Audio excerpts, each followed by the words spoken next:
त्याग दूंगा। मैं घर से जब निकला था तो संकल्प करके निकला था, अगर मैं खाली हाथ जाऊंगा तो मेरे संकल्प को क्या होगा। और एक भक्त को विश्वास टूट जाएगा।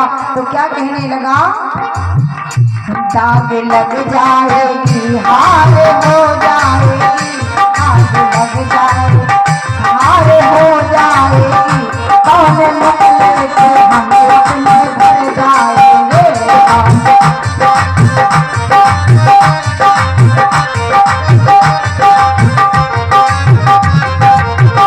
दाग लग जाएगी हार हो जाएगी, दाग लग जाएगी हार हो जाएगी, कौन मतलब के हम अपनी घर जाएंगे।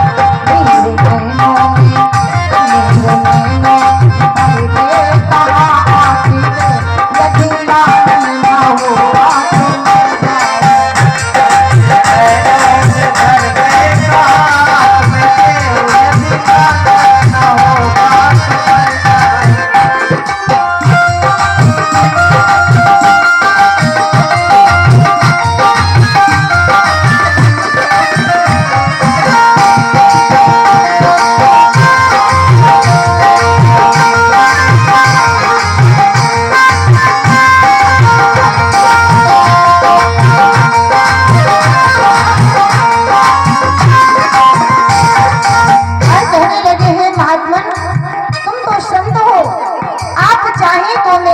रेखा को बदल सकते हैं।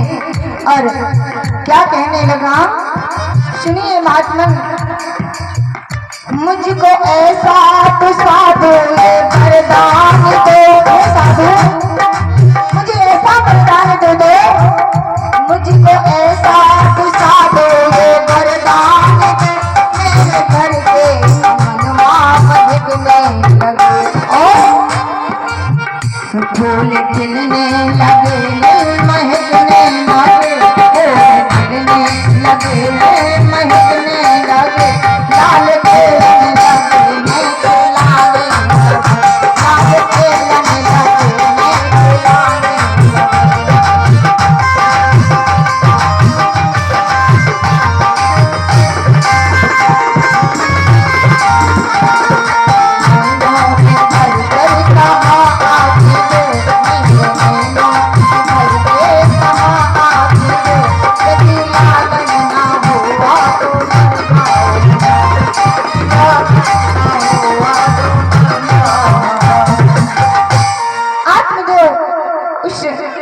महात्मन के चरणों में गिर जाते हैं, हे महात्मन, अगर मुझे तुमने पुत्र की कामना, पुत्र होने का आशीर्वाद नहीं दिया तो मैं आपके चरणों में प्राणों को त्याग दूंगा।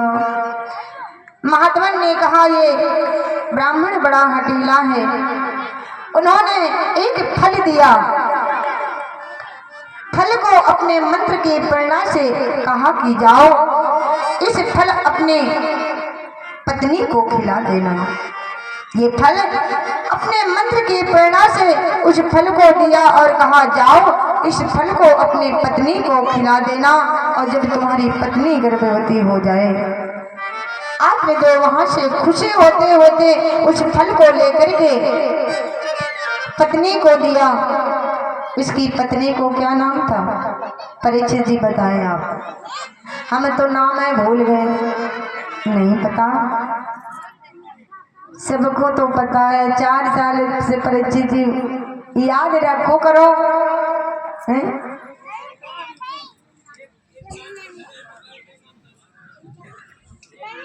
आत्मदेव की पत्नी का नाम था धुंधली, ऐसे तो है परीक्षित जी है? आत्मदेव ने उस फल ला करके अपने पत्नी धुंधली को दिया और कहा, लो ये इस फल को प्रसाद के रूप में ग्रहण करो। उस पत्नी ने कहा कि इस फल को लिया, लेकिन वहीं एक उनकी पड़ोसी सहेली बहन जी रहती थी। मन में सोचने लगी, हे भगवान, इस फल को खा लूंगी तो मैं गर्भवती हो जाऊंगी, काम नहीं कर पाऊंगी। मन में तरह तरह के विचार लाती रही। बहन के पास गई, अरे बहन, मेरे स्वामी इस फल के एक महात्मन से फल लाए हैं और कहते हैं इस फल को प्रसाद के रूप में ग्रहण करो। मैं इस फल को खा लूंगी, गर्भवती हो जाऊंगी, मेरे घर में आग लग जाएगी, हमारी ननंद रानी आएंगी, सामान ले जाएंगी। हैं? जैसे सुखदेव महाराज 12 वर्ष अपने माँ के गर्भ में रहे, ऐसा ना हो कि 12 वर्ष वो भी गर्भ में रहे, मैं कुछ खा नहीं पाऊंगी, क्योंकि वो खबोड़ी ज्यादा थी, घी दूध बहुत खाती थी।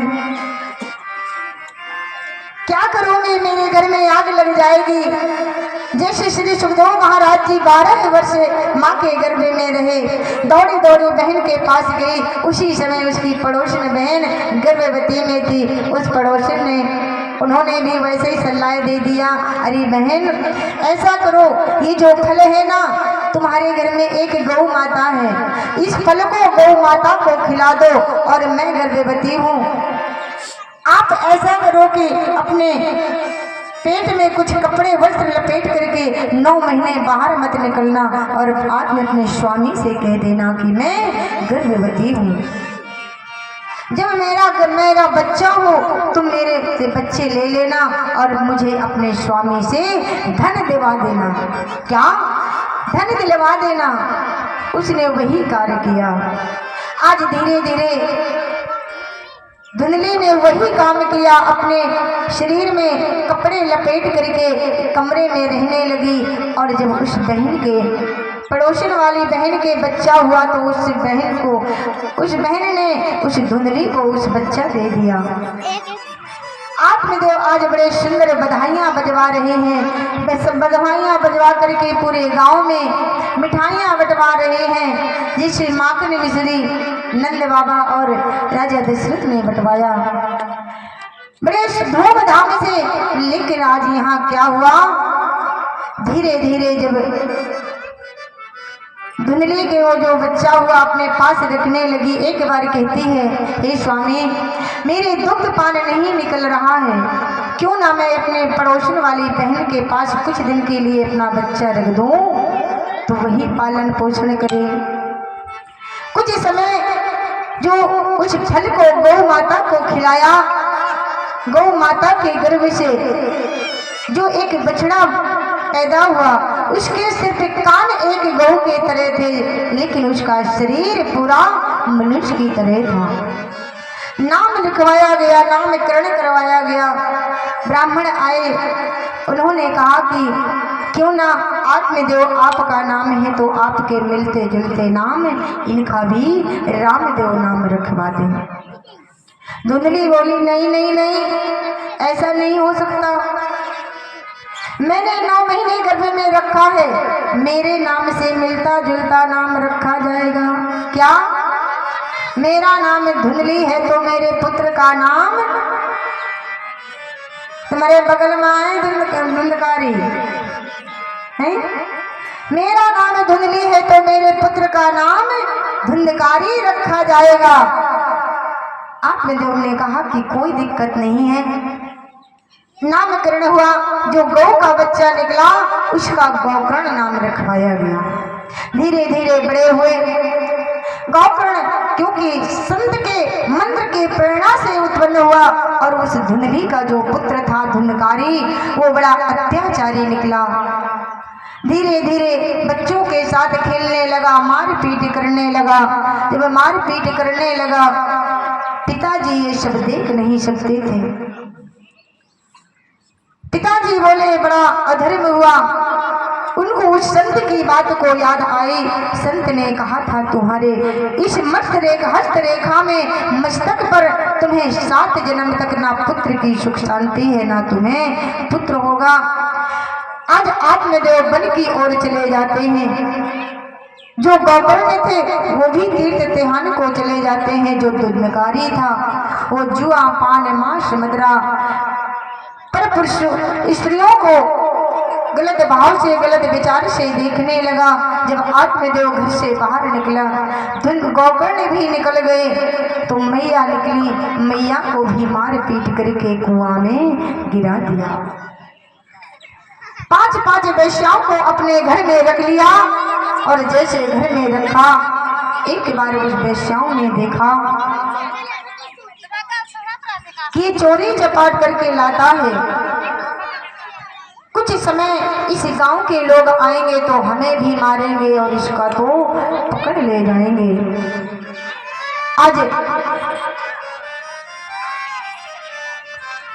आत्मदेव मन ही मन सोचता है, मैंने किस कारण कितनी तपस्या किया पुत्र के लिए, लेकिन आज मेरा पुत्र मेरे साथ क्या कर रहा है।